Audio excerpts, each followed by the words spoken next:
Hello students, welcome to my YouTube channel Sahaj classes. तो आज इस वीडियो में हम जो क्लास 12 की यूनिट है 12 aldehyde ketones and carboxylic acid उसका क्वेश्चन 19 देखेंगे। इससे जो पहले इसके 18 क्वेश्चंस हैं वो 1 बाय 1 हम डिस्कस कर चुके हैं। आप चाहें तो चैनल पे जाके देख सकते हैं। तो इस क्वेश्चन में हमसे क्या पूछा गया है, an organic compound contains this percentage of carbon, this percentage of hydrogen and rest oxygen. और जो बची हुई अमाउंट होगी वो किसकी होगी, ऑक्सीजन की होगी। उसके बाद जो ये अपना कंपाउंड का जो फॉर्मूला बनेगा उसका मोलिक्यूलर मास कितना होगा, 86। It does not reduce Tollens reagent, ये टोलेंस रिएजेंट को रिड्यूस नहीं करेगा लेकिन एडिशन प्रोडक्ट देगा किसके साथ, सोडियम हाइड्रोजन सल्फाइड के साथ। ठीक है, उसके बाद क्या है, गिव्स पॉजिटिव आइडोफॉर्म टेस्ट। उसके बाद जो ये आइडोफॉर्म टेस्ट देगा वो भी पॉजिटिव देगा। उसके बाद जब हम इसका ऑक्सीडेशन करेंगे तो ये ethanoic acid and propanoic acid देगा। तो right the possible structure of compound, हमें बतानी है इसकी पॉसिबल स्ट्रक्चर्स। तो इस क्वेश्चन को हम 1 बाय 1 हम सोल्व करेंगे। तो इसके स्टेप 1 में क्या होगा, देखो, जब भी हमें परसेंटेज गिवन हो और हमें मोलिकुलर मास गिवन हो तो वहाँ से हम एम्पिरिकल फार्मूला की हेल्प से वहाँ से क्या निकाल सकते हैं, कंपाउंड का जो फार्मूला है वो निकाल सकते हैं। कैसे, पहले इनकी परसेंटेज लिखो। कार्बन की जो स्टेप 1 में परसेंटेज ऑफ कार्बन कितनी है, 69.77%। उसके बाद हाइड्रोजन की परसेंटेज ऑफ हाइड्रोजन कितनी है, 11.63%। अब हमें निकालनी है परसेंटेज ऑफ ऑक्सीजन, वो कितनी होगी, देखो टोटल परसेंटेज होगी 100%, उसमें से इतनी कार्बन है इतनी हाइड्रोजन है तो बची हुई किसकी होगी, अपनी ऑक्सीजन की। तो 100 माइनस में 69.77 प्लस में 11.63, तो यहाँ से जो अपनी ऑक्सीजन की परसेंटेज आएगी वो आएगी 18.6%। अब हम निकालते हैं एम्पिरिकल फार्मूला में इनका रेशियो। तो जब हम इनका रेशियो निकालेंगे तो वो क्या होगा, 69.77। उसके बाद क्या है ये अपना 11.63, उसके बाद है अपना 18.6%। ठीक है, और इसको बाद है ना, इसकी परसेंटेज है गिवन, ये हमें क्या करना होता है, इसको हमें डिवाइड करना होता है जो भी इनके मासेस होते हैं उनसे। ठीक है, तो देखो इसका जो मास है वो कितना है, 12%। इसका जो कार्बन के लिए है ना ये परसेंटेज, तो इसका मास कितना है, 12। हाइड्रोजन का मास कितना होता है, 1। और अपना ऑक्सीजन का मास कितना होता है, 16। तो यहाँ से अपना जो वैल्यू आएगी वो कितनी आएगी, 11.63 रेशियो 1.63 रेशियो। यहाँ से हम जब इसको डिवाइड करेंगे तो ये आएगी 1.16। ठीक है, ये वाली वैल्यू जाएंगे अपनी। अब देखो इसको कैलकुलेशन इजी बनाने के लिए हम सिंपल अप्रोक्सीमेटली वैल्यू लिखेंगे। जो अपनी फर्स्ट है वो कितनी है, मैंने ये सेम लिख दिया, नहीं जो इसकी वैल्यू आएगी ये तो ये आएगी, जो ये वैल्यू आएगी ना वो कितनी आएगी, 5.88। तो अब हम इनको अप्रोक्सीमेटली लेके चलेंगे, कैसे, या ये बोल सकते हैं कि 1.16 से डिवाइड कर देंगे। तो जब हम इनको 1.16 जो इसमें स्मॉलेस्ट होता है उससे डिवाइड कर देते हैं, तो जब ये अपना सबसे स्मॉलेस्ट है तो जब हम इससे डिवाइड करेंगे तो यहाँ पे हमें क्या मिलेगा, 5, यहाँ पे 10 एंड यहाँ पे 1। ठीक है, ये अपना क्या आया, एम्पिरिकल फॉर्मूला C5H10 और ऑक्सीजन। ठीक है, ये अपना आया एम्पिरिकल फॉर्मूला। उसके बाद देखो ये क्या है, अपना सिंपल एम्पिरिकल फॉर्मूला, इसका मास हमें निकालना होता है। हमें क्या होता है, जो अपना मोलिकुलर फॉर्मूला होता है, फॉर्मूला वो किसके इक्वल होता है, n मल्टीप्लाई में एम्पिरिकल फॉर्मूला। और ये जो हम n निकालते हैं ना वो कैसे निकालते हैं, n इज इक्वल टू जो मास हमें गिवन होता है, गिवन मास, जो ये टोटल मास गिवन है हमें, divide by mass of empirical formula. तो यहाँ पे हम पहले एम्पिरिकल फॉर्मूला का मास निकालेंगे। तो जो कार्बन का मास होता है कितना, 12 है, कितनी 5, ऐसे ही 10 मल्टीप्लाई में 1 एंड देन 16, तो ये जो अपना आएगा 86। और जो हमें गिवन मास गिवन है वो भी कितना गिवन है, 86। तो यहाँ से जो n की वैल्यू आएगी वो क्या होती है, गिवन मास कितना है 86 डिवाइड बाई एम्पिरिकल मास 86, तो 1 आई। तो जो अपना फॉर्मूला हो जाएगा वो कितना होगा, अपना यही हो जाएगा। क्यों? क्योंकि n से मल्टीप्लाई करनी होती है, n से मल्टीप्लाई, n की वैल्यू आई अपनी 1, तो इससे 1 को मल्टीप्लाई करेंगे तो कोई इफेक्ट नहीं होगा। तो ये आया अपना molecular formula of compound is C5H10O। ये हमने यहाँ तक किया, ठीक है। उसके बाद ये अपना कंपाउंड का फॉर्मूला आया है। उसके बाद स्टेप 2 देखो, हमें बतानी है इसकी स्ट्रक्चर।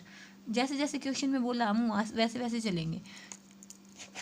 इन्होंने क्या बोला है कि ये सोडियम हाइड्रोजन सल्फाइड के साथ एडिशन कंपाउंड देगा।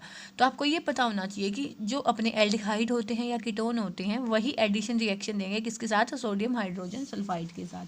तो यहाँ से हम क्या लिखेंगे कि गिवन कंपाउंड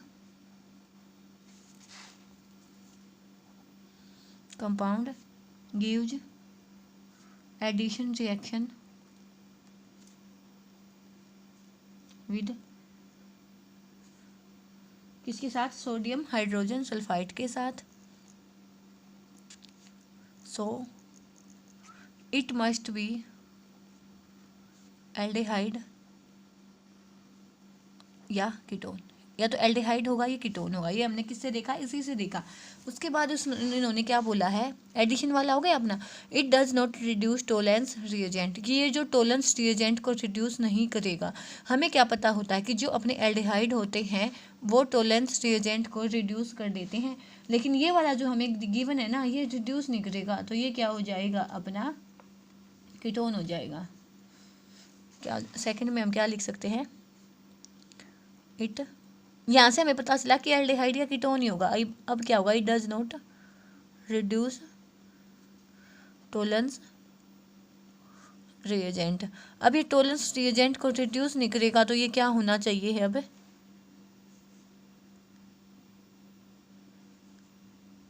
अपना कीटोनिक ग्रुप होगा, ठीक है। यहाँ से हमें पता चल गया कि ये कीटोन ग्रुप होगा, ठीक है। उसके बाद देखो इन्होंने क्या बोला है कि जो ये कंपाउंड होगा ना अपना, ये क्या देगा? आयोडोफोम टेस्ट देगा। अब हमें पता होता है कि जो अपने आयोडोफोम टेस्ट होते हैं, iodoform test is given only by methyl ketone, that is, जिसमें एक ग्रुप तो ये होना ही होगा, ठीक है। एक ग्रुप इसमें ये होगा ही होगा, ठीक है। उसके बाद जो अपना लास्ट वाला पॉइंट बचता है उसमें हमें क्या बताया गया है कि जब हम इसका ऑक्सीडेशन करेंगे ना, तो एक तो हमें क्या मिलेगा? इथेनोइक एसिड, और एक हमें क्या मिलेगा? Propanoic acid. अब देखो एक साइड तो हमें चाहिए इथेनोइक, और ये अपना चाहिए, हमें चाहिए ही चाहिए है। तो एक तो हम इससे ये अंदाज़ा लगाएं कि ये तो अपना जो होगा ना ऑक्सीडेशन पे इथेनोइक एसिड तो ये दे देगा, और बचे हुए जो होंगे उनको क्या देना होगा? अपना प्रोपेनोइक एसिड देना होगा। अब वो प्रोपेनोइक एसिड कैसे दे सकते हैं कि जब वहाँ पे जो नंबर ऑफ कार्बन्स हों कितनी हो? 3 हो। तो CH2 CH3। तो अब यहाँ से देखो जो अपनी नंबर ऑफ कार्बन्स कितनी थी? 5, वो कंप्लीट हो चुकी हैं, 1 2 3 4 5। और जो अपनी हाइड्रोजन्स हैं वो भी 10 हो चुकी हैं, 5 2 7 3 10, और ऑक्सीजन भी है। तो जो अपना गिवन कंपाउंड होगा वो होगा, जैसे नंबरिंग दे तो 1 2 3 4 5, तो यहाँ से हो जाएगा ये पेंटेन 2 ऑन। तो जो अपना गिवन कंपाउंड होगा वो होगा पेंटेन 2 ऑन। अब हम इनकी 1 बाय 1 ये रिएक्शन दिखा देते हैं कि जो जो इन्होंने बोला है। तो जो सबसे फर्स्ट थी वो क्या थी? सबसे फर्स्ट वाली इसने क्या बोला था कि एडिशन रिएक्शन देगा किसके साथ? अपना सोडियम हाइड्रोजन सल्फाइड के साथ। तो हम यही देते हैं पहले, क्या? CH3 C double bond O, CH2 और इसमें हम डालेंगे क्या? NaHSO3। तो कैसे देगा ये एडिशन रिएक्शन? सिंपल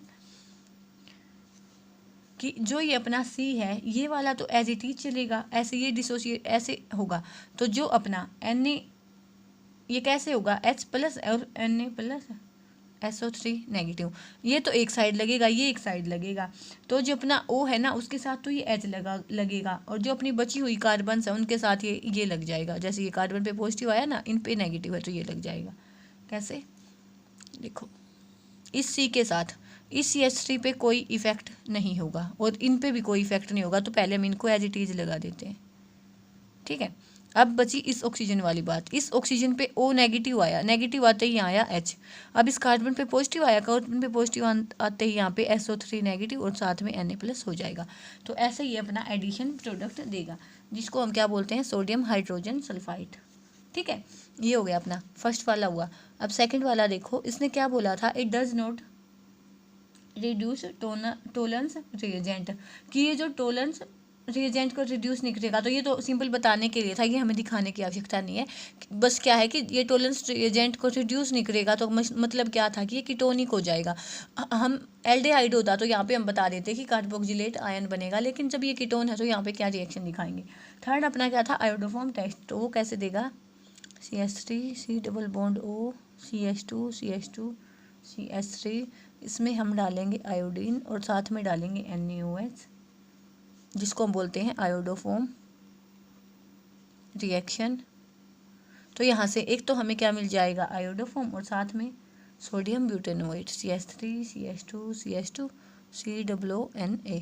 तो सोडियम 4 कार्बन्स के लिए ब्यूटेनोएट, ये हो जाएगा अपना आयोडोफॉर्म। ठीक है, तो ये भी ये हो गया अपना, ये हो गया। अब देखो, अब क्या है कि जब हम इसका ऑक्सीडेशन करेंगे, ये वाला पॉइंट हमने किसने निकाला था, ऑक्सीडेशन से निकाला था, कि जब हम इसका ऑक्सीडेशन करेंगे CH3 C double bond O CH2 CH2 CH3, तो यहाँ से हमें क्या मिलेगा, किसके साथ, वाइक्रस का मतलब क्या होता है, यहाँ पे हम दो ये लेते हैं K2Cr2O7 और साथ में H2SO4, साथ में हम KMnO4 भी ले सकते हैं। तो एक तो हमें मिल गया CH3COOH और एक तो इसका एसिडिक मिला और एक इसका एसिडिक मिल जाएगा। तो यहाँ से क्या, CH3 CH2COOH, ये हो जाएगा अपना इथेनोइक एसिड,